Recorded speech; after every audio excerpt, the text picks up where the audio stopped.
शुद्ध अच्छा। क्यों क्यों अच्छा?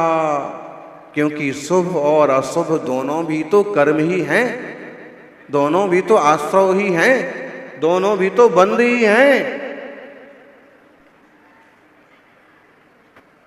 कम्मम स्वहम कुशीलम सो कम्मम चावि होदि सुशीलम कहतम होदि सुशीलम जन संसारम पवेशेदि।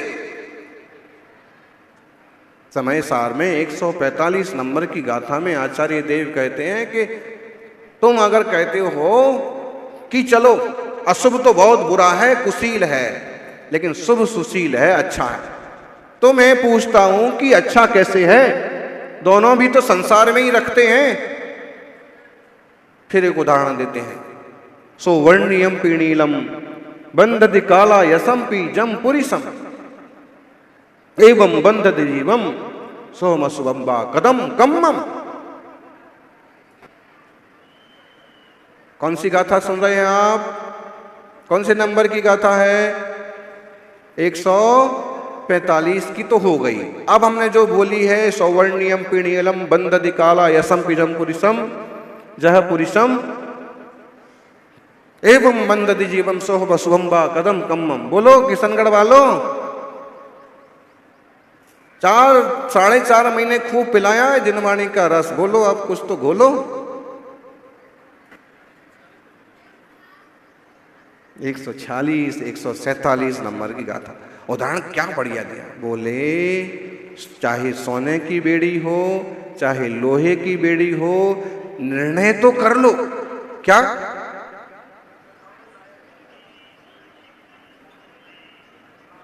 निर्णय तो कर लो कि चाहे लोहे की हो चाहे सोने की हो बेड़ी, तो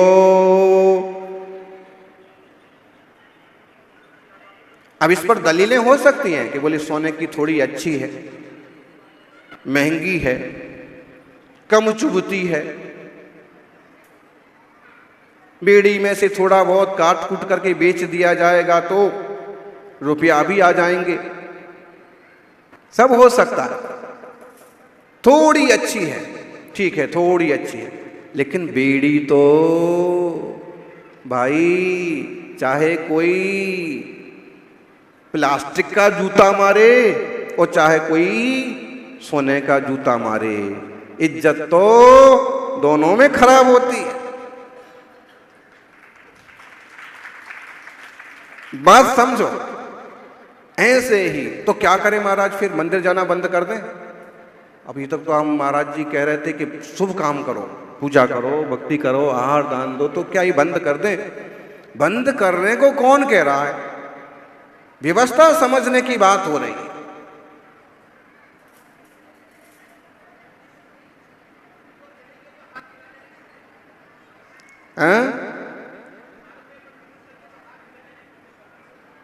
ये बात है, जब आप चलते हैं ना मार्ग पर तो हाथ हिलाना नहीं पड़ते हैं, हाथ हिलते हैं।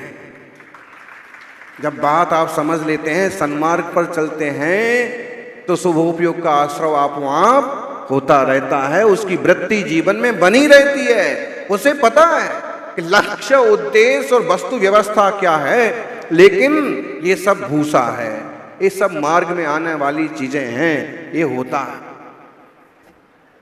अगर आप शुभ का त्याग करने की बात करेंगे, पुण्य ये है, ठीक है कि नहीं है? क्यों ये है? क्योंकि वो भी कर्म है। लेकिन आचार्य गुणभद्र कहते हैं, सीधा कहते हैं आत्मानुशासन में, पुण्यम कुरुस्व, ऐसा आदेश देते हैं। आचार्य गुणभद्र जैसे महान जिनसेन के शिष्य को नहीं मालूम है कि पुण्य ये है?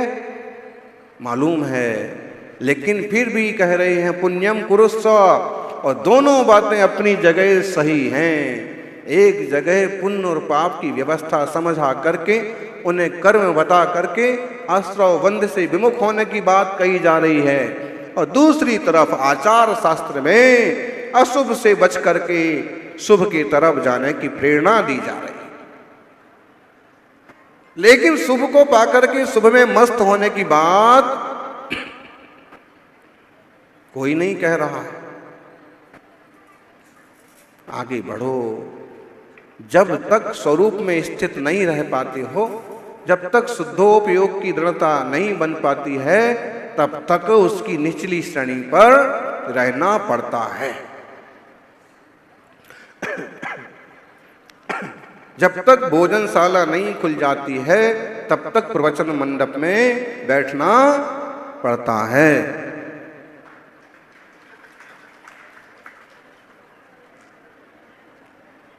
यानी लेकिन हम इस उदाहरण को भी ठीक से लगा सकते हैं कि जब तक हमारे शुद्धोपयोग की आत्मानुभूति की भोजनशाला नहीं खुल जाती है, तब तक हमको भजन मंडप में बैठना पड़ता है और संसार की चीजों को या धर्म ध्यान को या शुभोपयोग को करना पड़ता है। आप लोगों का बड़ा सौभाग्य है इस युग में और तीर्थंकरों के ऐसे मंगलमय उत्सव देखने को मिल रहे। खास बात करने वाले भी मिल जा रहे हैं, करवाने वाले भी मिल जा रहे हैं, और अगर किसी में सामर्थ्य ना हो और फिर भी करने को खड़ा हो जाए तो उसको सहारा देने वाले भी मिल रहे हैं। बोले हम आदमी तो 4 हैं, लेकिन गुरु के हाथ 1000 हैं, पुण्य के हाथ 1000 हैं। साधर्मी जन मिल जाते हैं तो सब काम। इसलिए साधर्मी जनों की महिमा है, इसलिए धर्मात्माओं की महिमा है। इसलिए ये कहा जाता है न धर्मो धार्मिकई विना। ये वीतराग जिन शासन कहाँ पाया जाएगा? जो लोग तोड़ फोड़ की बातें करते हैं, जो लोग केवल मत संप्रदाय की बात करते हैं, टुकड़े टुकड़े में समाज को बांटते हैं, छोटी छोटी बातें और बहाने लेकर के, उनको पूछो। इस तरह से धर्मात्मा टूटते गए। बेटियां बहकावे में आकर और जगह चली गईं, बेटे धंधे व्यापार में विदेश चले गए। जब धर्मात्मा न रहेंगे, संख्या बल घटता गया। परिवार में केवल एक ही बच्चा है। आप 4 भाई थे, आपके यहां 2 बेटे हुए, और आपके बेटे के यहां सिर्फ 1 हुआ। क्या हुआ? जब धर्मात्मा ना होंगे तो धर्म कहां होगा? इसलिए धर्मात्माओं का रहना, धर्मात्माओं की संख्या बढ़ना और आपस में जुड़े रहना बहुत जरूरी है। महाराज जी ये नहीं कह रहे हैं कि आप ब्रह्म के रास्ते चलो। ये कह रहे हैं कि गृहस्थी में गए हो तो गृहस्थी को गृहस्थी की ढंग का बनाओ, विशाल बनाओ।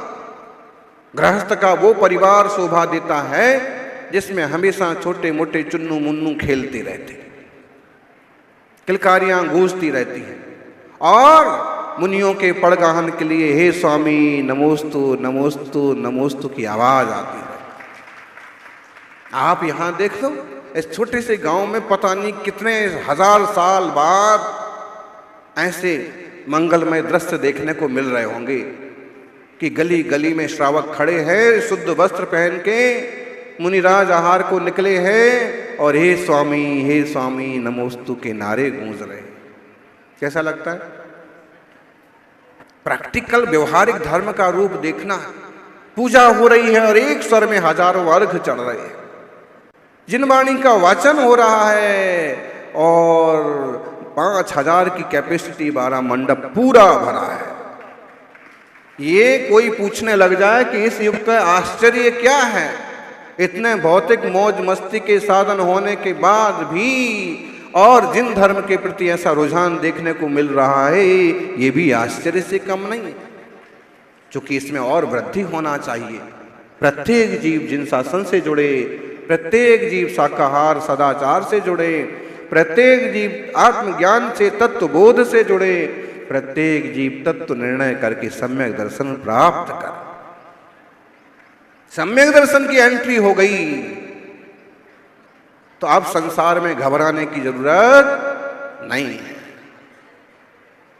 देखो पिक्चर चल रही है और खूब मारकूट हो रही हो,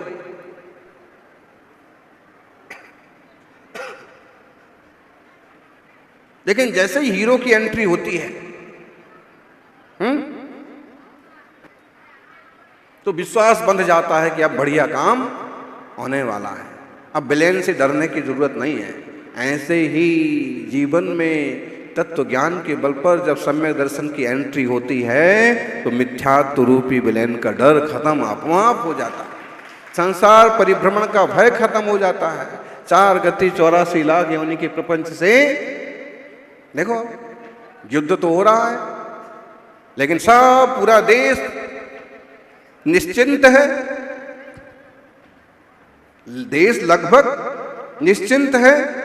लोग अपने पूजा कर रहे हैं, लोग अपने स्कूल जा रहे हैं, ऑफिस जा रहे हैं, क्योंकि विश्वास है कि इस भयंकर युद्ध के माहौल में भी अगर हमारी सेना की एंट्री हुई है तो हमें घबराने की जरूरत नहीं है। फिर भी भाई और लोग ध्यान तो बुरे ही हैं, किसी का भी बुरा ना हो। हर रोज जैन मंदिरों में एक प्रार्थना होती है, सब मंदिरों में होती है, सर्वे भवन्तु सुखिना सर्वे सन्तु निरामया सर्वे भद्राणि पश्यन्तु मां कश्चित् दुख भाग भवेत्। लेकिन जिनालयों में और खास एक प्रार्थना होती है, संपूज का नाम, प्रतिपाल का नाम, यतीन्द्र सामान्य तपोधना नाम, देशस्य राष्ट्रस्य पुरस्य राज्ञा। इस प्रार्थना की जरूरत तो अब है खास रूप से। हे भगवान जिनेन्द्र, हे शांतिनाथ भगवान, पूजा करने वालों को, प्रतिपालन करने वालों को, सेना को, सिपाहियों को, राजा को, प्रजा को, पुर को, राष्ट्र को, देश को, समाज को शांति हो, कोई तकलीफ ना हो, कोई संकट में ना पड़े। और यहाँ हमारा देश तो आनंदित, सुरक्षित और वृद्धिंगत हो ही, दुनिया का कोई भी व्यक्ति दुखी ना हो। ऐसे पंच कल्याणक महोत्सव में विश्व शांति यज्ञ होता है। हर रोज विद्वान पंडित जी हवन करेंगे, ओम ब्रीम अरहमस्यावस नमः, सर्व विघ्न शांतिम कुरु कुरु। किसी पर कहीं किसी तरह का कोई विघ्न ना हो, हमारे कार्यक्रम में भी विघ्न ना हो। लेकिन कोई जबरदस्ती आ बैल मुझे मार, फिर क्या इलाज है?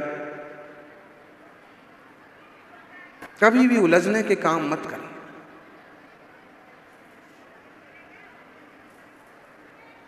आम लोग पाकिस्तान से कुछ और सीखें ना सीखें, इतना तो सीख ही सकते हैं कि जबरदस्ती किसी के माथे नहीं पड़ना चाहिए, जबरदस्ती किसी से उलझना नहीं चाहिए। और तो कुछ सीखने जैसा है ही नहीं, लेकिन ये सीख सकते हैं। और ये भी नहीं सीखना कि बार बार मुंह की खाओ, बार बार मार खाओ और फिर भी झगड़ने को पहुंच जाओ। इसका मतलब है अपनी शांति अपने में है, क्लेश में मत पड़ो, खुद सहजता से रहो और दूसरे को भी रहने दो। कुछ लोग होते हैं बोले पंच कल्याणक में जब मैं कुर्सी पर बैठ रहा था तब तुमने क्या कहा था? 1 हफ्ते बाद जब मैं मंच पर चढ़ रहा था तो तुमने मुझे नीचे क्यों उतारा था? 1 महीने बाद।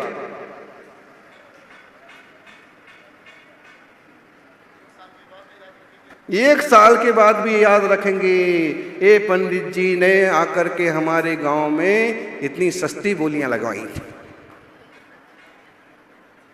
दया करके छोड़ दी थी। और ये याद रखें ना रखें, ये जरूर याद रखेंगे कि पंडित ने मेरा नाम तो लिया ही नहीं था। महाराज जी ने प्रवचन तो बहुत अच्छा किया, लेकिन मेरा नाम तो बताओ, मैं सौधर्मेंद्र बना, मैं माता पिता बना, मैंने इतना बड़ा दान किया। ज्ञानी, फिजूल की बातें स्टोर मत करो, फिजूल की बातें मन में नहीं रखना। जो धर्म ध्यान की कल्याणकारी बातें हैं, आत्महितकारी सूत्र हैं, उन सूत्रों को हृदय में जगह देना, प्रार्थना करना कि ऐसे मौके बार बार मिले। कई लोग कहते हैं बार बार, अरे बोले जगह जगह पंच कल्याणक है, बार बार पंच कल्याणक हो रहे हैं, क्या फायदा है इससे? इससे बहुत फायदा है। तीर्थंकर भगवान के समौषण चला करते थे, लगा करते थे। कहते हैं महावीर स्वामी के समौषण तो 3 बार की बजाय 4 बार लगते थे। पंडित जी,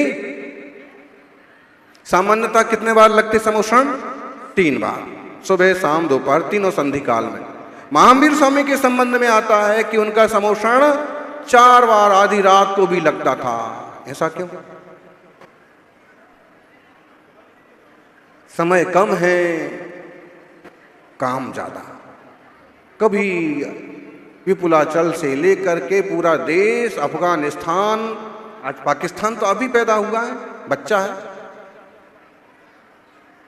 है। बच्चा अगर बाप की मूंछ खींचने लग जाए, बाप 1 बार 2 बार 3 बार तो हाथ हरा देगा,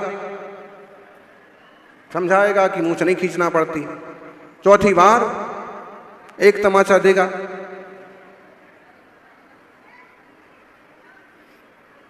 तो ये तो अभी पैदा हुआ। बाकी इराक, ईरान और पता नहीं कहां कहां तक समौषण लगते थे, और हजारों हजारों जीव ऐसे बैठ करके जिनवाणी का पान करते थे।